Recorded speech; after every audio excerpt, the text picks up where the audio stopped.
Ito ang ating ulam, kilawin, ata-ata, kinigtot, inihaw at kamote.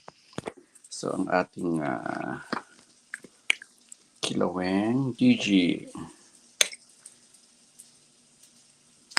Special yan.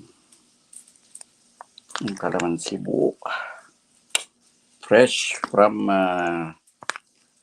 La Union, San Juan.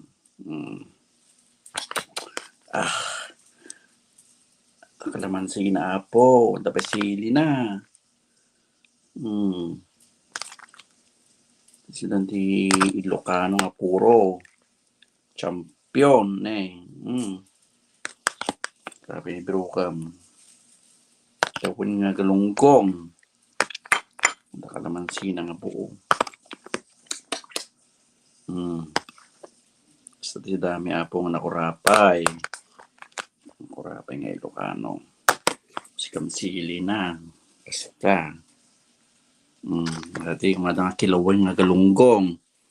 Dati yung mati ata-ata. Takas po iti ata-ata. Fresh nga kilawan nga. Kuhan, papait na. Nabaratot tayo. Yung fresh data. Pampatangkan data. Presko. Basta na napait.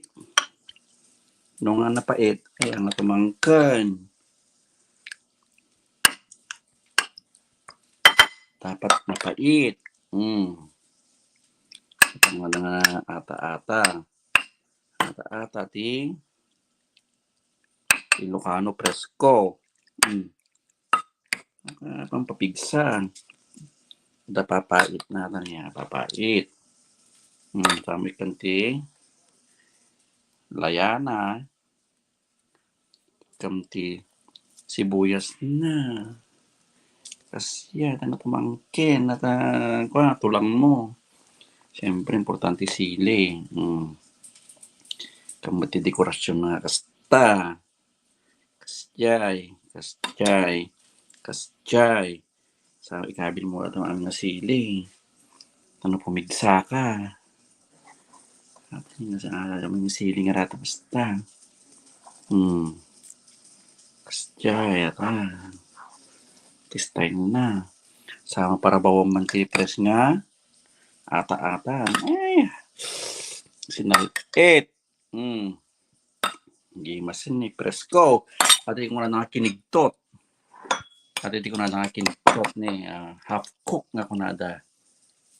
Half cook. Kinigtot sa Tagalog. Ginulat. Yan. Ayan. Ginulat yan. Tama papait na ta. Kasta tam tumangkan.